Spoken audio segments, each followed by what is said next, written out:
Bonjour Laurent. Bonjour Michel.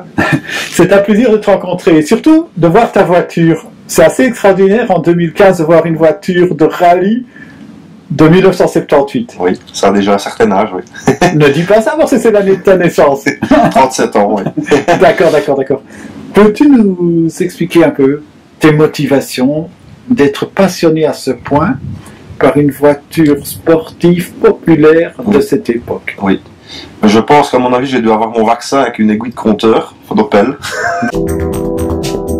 Tu le voyais enfant en fait. Oui, mon frère en fait on a déjà eu à l'époque, donc c'est toujours une marque qui m'a attiré.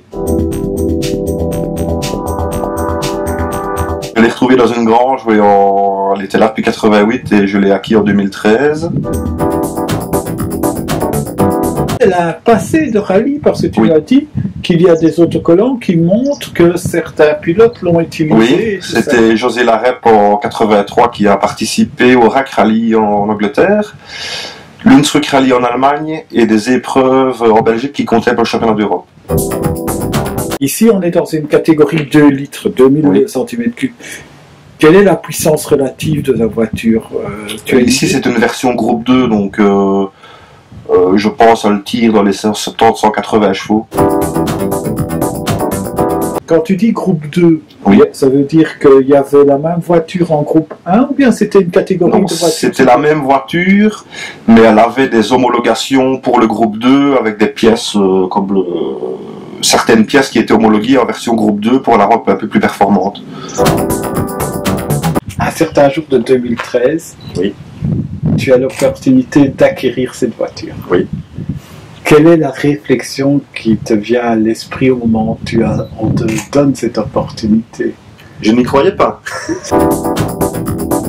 Oui, parce qu'en fait, j'avais pris connaissance de l'existence de cette voiture via un ami.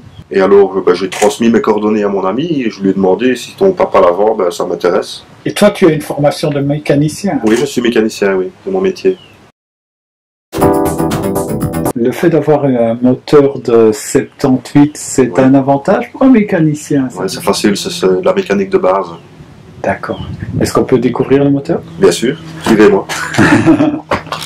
Qu'est-ce qui te permet de dire, quand tu vois un moteur, qu'il y a des choses qui sont faites pour la compétition? Les carburateurs. Donc voici, ça, ce sont les carburateurs Weber, le 45.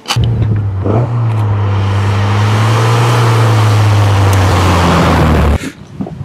Laurent, je t'avoue que à entendre ta voiture vrombir, on n'avait qu'une envie, prendre la volant à ta place. Venir en passager. Oui, mais venir en passager, ça c'est encore autre chose, parce qu'il faut avoir le cœur bien accroché, je pense, pour être copilote. Si tu devais, toi, donner un conseil à quelqu'un qui voudrait acquérir une voiture, Oui. une Opel ou une autre, hein, Oui.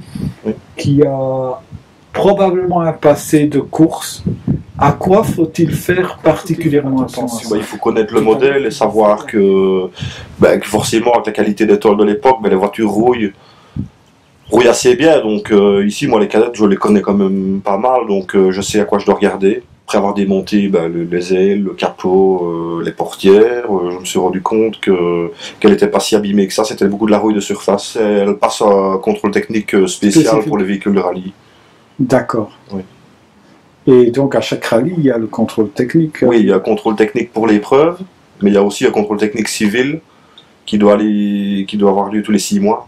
C'est de faire du spectacle qui m'intéresse. Quels sont tes autres projets de restauration de voitures? Tu as un minibus Volkswagen?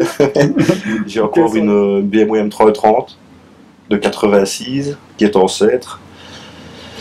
Et je compte bien la retaper pour rouler en été avec. C'est un bel engin parce que c'est une voiture qui fait 200 chevaux d'origine, qui a une boîte sport, qui a un pont autobloquant, donc c'était une voiture de course d'origine.